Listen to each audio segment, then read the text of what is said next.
do you assign value? What is value? I saw you had Puma socks, and my brain goes to, those are 37-cent socks that he paid $9 for because it has 4 letters in the same order with the same logo, and it means something. So, for me, that's just how the entire world works. Well, Gary, it is such a pleasure to be here with you today here at Art Basel. Thank you so much for your time. Happy to be here. Thanks for having me. I wanted to start off, for those here at Basel, tell us about VSCO, this event, and what you want people to walk away with here. In general, when I do things with my companies, whether it's VaynerX, which is the holding company that has VaynerMedia and Vayner3, which are 2 of the more prominent people playing at V, or VeeFriends, which is my intellectual property NFT project. When we do things like Basel or NBA All-Star or Super Bowl or Cannes or South by, really what I'm always thinking about is how do we reverse engineer a scenario, an activation, a collaboration, or an event space or that creates serendipity, conversation, relationship building. I think of it from a karma standpoint. I think a lot about intent. I think too many business people and companies, when they're activating at things like this, are too transactional, right? Like, we're gonna do this thing and we're gonna bring our clients and we're gonna get the money. And I just don't think I think humans can sense that. And so I kind of go completely the other way, which is like, how do we do something that brings so much value to anybody that comes, whether it's a personality that's there to mingle with other brands. Right. I go so extreme as inviting competitors to see if they can steal our client. I get that crazy with it. So, what do I think about? What's the punchline? The punchline is how much karma can you put into the system during a time where a lot of people congregate to the same area. Sure. And turning to the concept of IP, yes. You've been very vocal about that. How do you assign value? What is value when it comes to determining that perceived value from a consumer's perspective of any particular piece of IP that you have, whether it's VeeFriends, whether it's this NBA All-Star? It's the only thing I think about, your Puma socks. Literally, I saw you had Puma socks, and my brain goes to, those are 37-cent socks that he paid $9 for because it has 4 letters in the same order with the same logo, and it means something. So, for me, that's just how the entire world works. This is a bottle of water. This was free for a trillion years. And then somewhere about 50 years ago, someone's like, wait a minute, I'm gonna sell something that is actually free.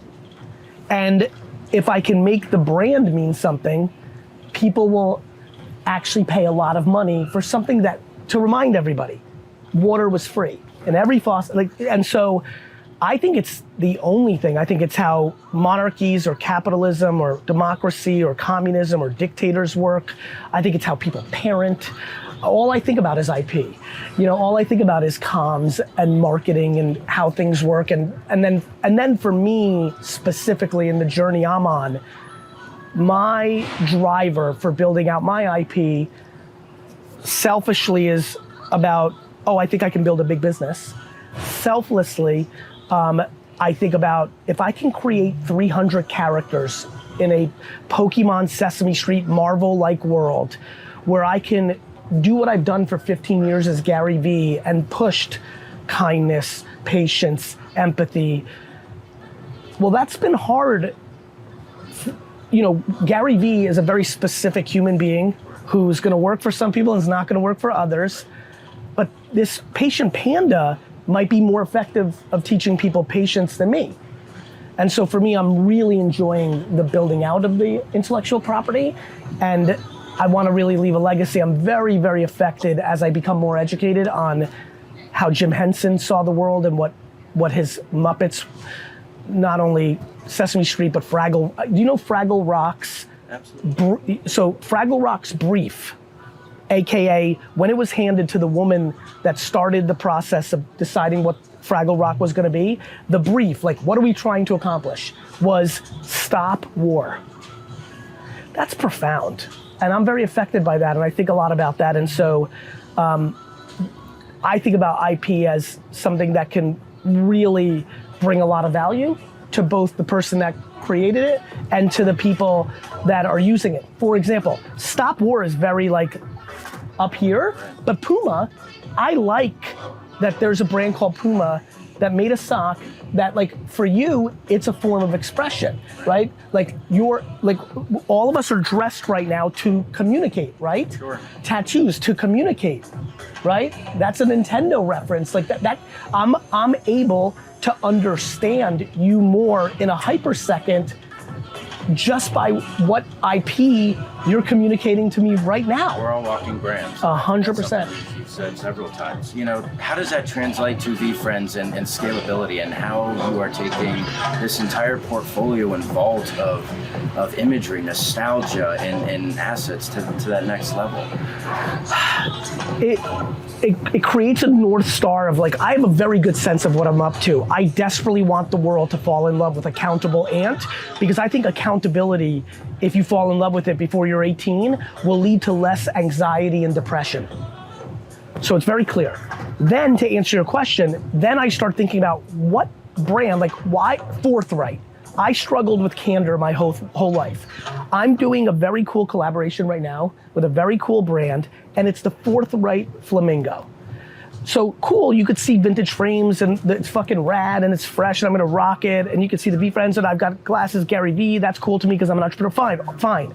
But over time, it's like, it's the Forthright Flamingo, it's the Forthright Flamingo, and it's like, wait a minute, like, is being forthright a good thing? Oh wow, it is actually, if you keep it in balance and you deliver it with kindness.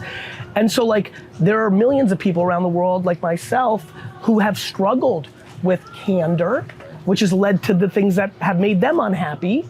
And if I can storytell through collaborations, through, you know, sneaker deals and glasses, or more directly, children's books, movies, television, streaming services, toys with QR codes that let you watch a 4-minute video, the Coco Melon execution of all YouTube, the Adult Swim, Rick and Morty execution of television, thing like Bart Simpson and everything in between, Hello Kitty.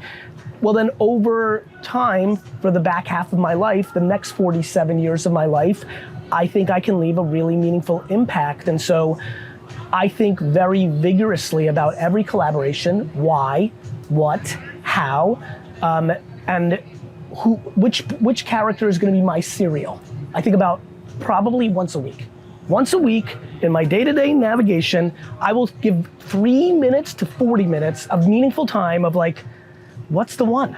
Because I know it's gonna work, because I know how to sell stuff, and I'm gonna do that well, and I'm going to sell cereal, but I need to be very thoughtful of, am I gonna make that a very healthy, clean cereal that may skew for 25-year-old coastal, like, you know, thinkers of food that way? Or am I gonna make a sugar cereal that's just a little fun, a little escapism for 9-year-old? You gotta capture that nostalgia. It's what resonates, right? It's what feels right. We've all grown up with these collectibles, the Pokemon cards, the Hot Wheels, right? And now we have this new technology, NFTs, right? But it's not really different. It's just in a new medium. And I think 100%. Your point is getting rid of the labels to an extent, you know, but still maintaining that tastefulness is something that I feel that you've integrated into everything that you're doing, what you just shared, of you want to extract that cultural feeling that a child, whether they're 8 or 10 years old, feels comfortable with, that they can point to and say, I like this, I don't know why, but I like it. Or especially if that 8 or 10-year-old's like, I like this, I like this, I like this. Oh, wait a minute, this attribute of kindness is something I want to be about. Right? For a 25-year-old, it might be, you know, it might be cooler like you. For a kid, it might be, I'm interested in this, I don't know why. For a 40-year-old, it might be like, I'm interested in this, I don't know why. To your point, it's all that integration. And so what I'm most excited about is, even before I launched it, I gave a lot of thought to, I'm gonna build a very big universe so I can play with this canvas forever. And so I didn't draw Mickey Mouse and then and then later I built Pluto or Daisy Duck. From day one, there was 268 characters, because I knew what I wanted to do, which is build a universe that will leave a positive impact in its execution of becoming pop culture. How does fashion play into the VeeFriends ecosystem and what you're continuing to build out over time? I mean, look, I'm like, this is a great answer to this question. First, the humbleness and joy I feel of doing a Hypebeast interview speaks to how fashion plays. Meaning, what does that mean? It means that fashion, like music and sport and religion and a couple of other things, is like one of the most foundational human experiences. I would argue that the singular reason I knew NFTs will play out long term is because fashion and art, 100%. We communicate through the things we buy.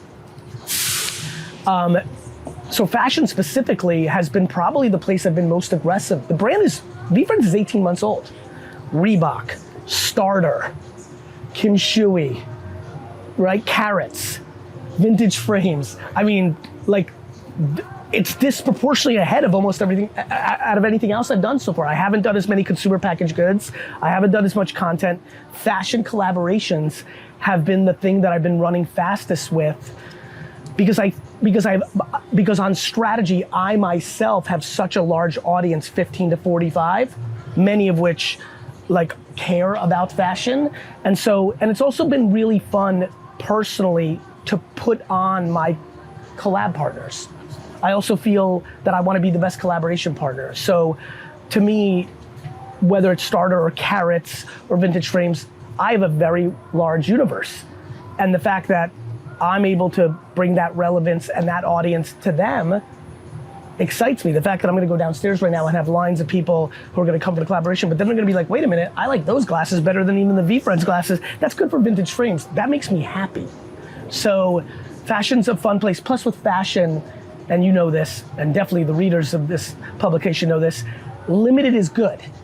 And so you're able to do lots of little stuff. It's fun to do a $150 run of this or 1,000 of that. And so it allows for almost like tapas instead of like a big meal. Like it's not like, you could do it quick but thoughtful, but in 6 months something can be in market in a great way. Whereas when you're thinking about toys like I'm doing, or I mean, animation, it's like a 3-year fucking journey for me. I'm like, oh, be 100. So I think that's another reason I gravitate towards it. Speed is an incredibly important thing to me, and I love that through collaborations we can get into market within a 6 or 9 month period. So with that, how do you define culture? We all use the word, we all throw it out there, but what does culture mean to you, GaryVee? Culture for me, my brain goes to putting the word pop in, like every time it's like, this is culture, and then my brain goes pop culture, and then my brain goes popular culture, and what that means to me is people are interested in. You know, I think the word slang today speaks a lot about urban culture, speaks a lot about cool culture, speaks a lot about it being a hype beast, actually a hype beast, but I do think sometimes people miss the bigger macro. So for example, I'll give you a good example. Lately, I've been thinking a lot about how I want to do things with VeeFriends in fishing culture, right? Like the millions of people who wake up at 5 a.m. across the country and the world and go fishing. And it is the most important thing to them. And so like to me, like, do I want to get fishing boots? And with one of my sea characters, like that's a culture, but I don't think we in a hype beast way think of, when we say culture, we don't think that. We don't think hunting and fishing, we think cool. But for a lot of people, hunting and fishing is the coolest. And so like, I remember thinking that video games were gonna be so much bigger than a lot of my friends saw. I just knew, I was like, this is not a thing that is just for kids, because we were growing up with it. I'm like, why are we still playing this in college? And it's like even more important now than it was when we were 9. I'm like, this is big, this is a culture. So I think of it very macro, so that's how I define it. Well, it's getting to the why too, right? It's always to the why, always to the why. There needs to be a reason for it, and to that, how do you inject tastefulness in the partnerships and collaborations that you enter into or bring VeeFriends into? I'm not crippled by the concept of tastefulness because I know that it's everyone's subjective opinion. You know, and so one, the way I bring tastefulness is I'm not scared of it, where I think a lot of people are scared of it. They want it to be tasteful to tastemakers. I'm not worried about that. I try to bring tastefulness to the table through intent. I want to make a great product. I want to make something that people really enjoy, that they have it. I have no interest in anybody buying it if it's not something that brings them value. So I kind of bring a very strong intent-based energy. And then the tastefulness in the way we define it is like, I have a subjective creative opinion. I think something looks cool.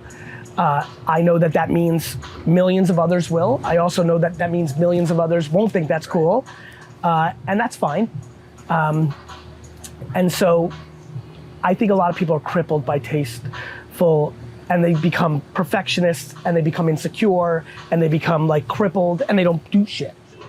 You know, to me, as long as I have good intent and value my opinion, while recognizing that opinion doesn't mean anything to 70% of the world in every subjective call I make, then that's great, that's fine. Let's talk vintage frames and, yes. and the upcoming event today. What's most exciting to you about this, and why so many people here? You know, I think the most exciting thing on the collaboration, like vintage frames, their DNA core, like what I really respect them is they come from the streets and hustle of garage sale, flea market, like I do. So that connection was right off the top. The fact that he is still out there going to like, you know, estate sales and like buying 7 glass, I just can't resonate with that more. So that was one. 2, I wanted to go into eyewear and play with it. You know, there's a lot of categories I'm gonna play in that I'm not a heavy user of.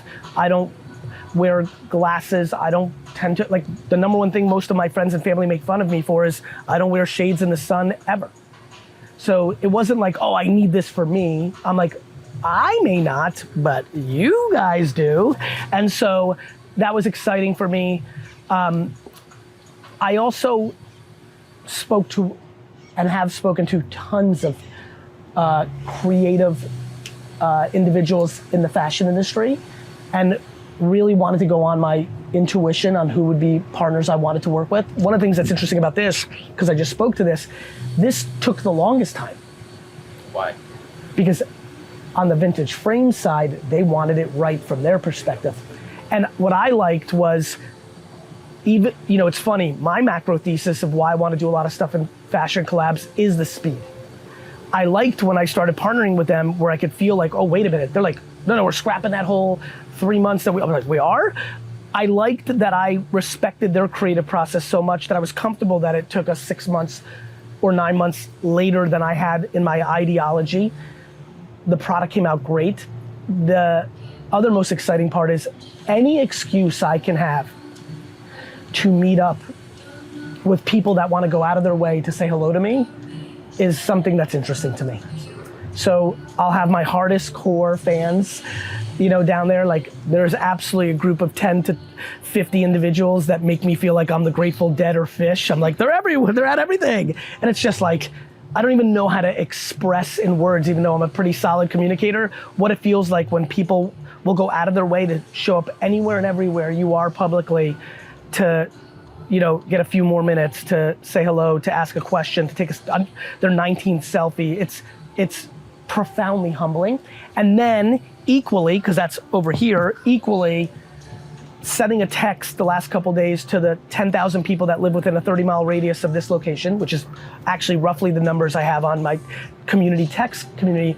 The amount of people that replied of like, this is gonna be the first time I'm ever gonna see you because I've not been able to travel, or I can't afford to go to VCon or go to the sports card convention in New Jersey. I just happen to live 20 minutes from here. I can't wait to see you. That is profoundly exciting for me. So on those two extremes, I get very excited, which is why I tend to probably do a lot of public events. And that is very exciting about this collaboration. That was very important to me of like, when we were talking through, it's not just like we're gonna sell this on .com. Let's have an in-person portion of this. Oh wait, your HQ is Miami? Oh wait, Basel is a big part of NFT culture? Oh, let's aim for doing something in December, and now here we are. Absolutely. My last two questions for you. If you could change anything about the law surrounding IP and digital collectibles, what would you want to see changed?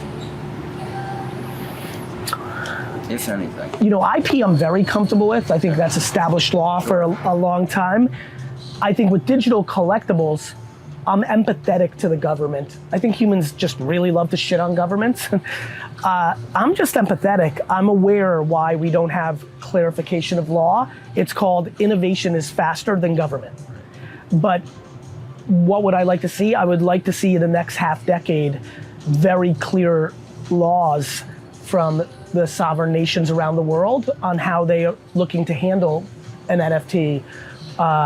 Specifically for me, because that's where I have my passion, but cryptocurrency, like, let's get some thoughtful, logical, common sense laws around the world so that operators, entrepreneurs, governments, established businesses can start moving faster.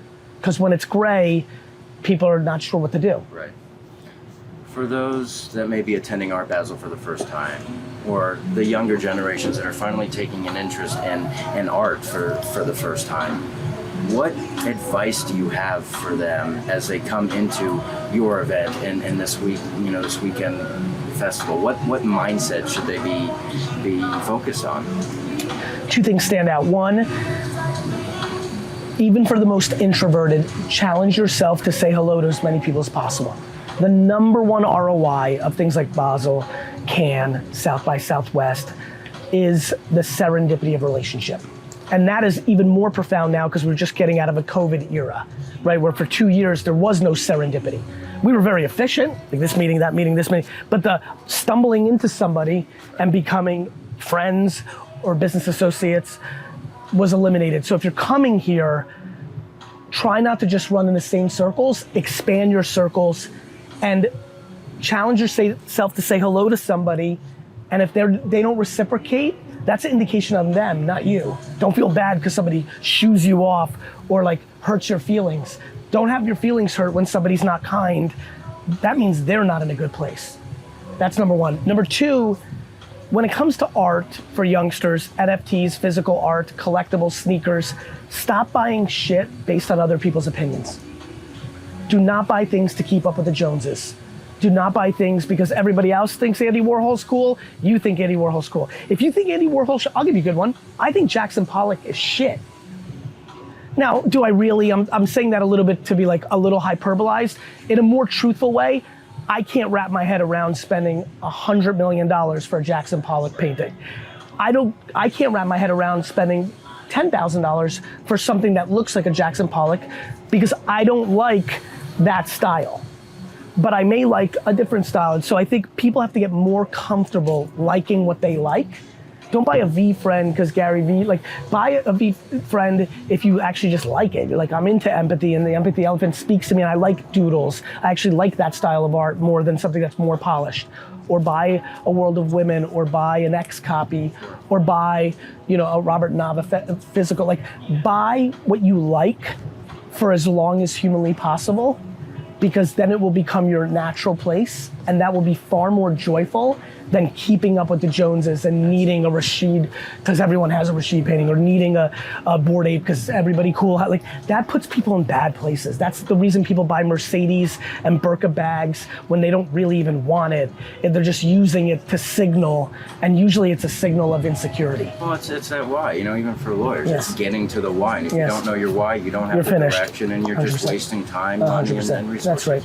Gary, I want to thank you so much for Thank your you, time. brother. Appreciate it. Cheers.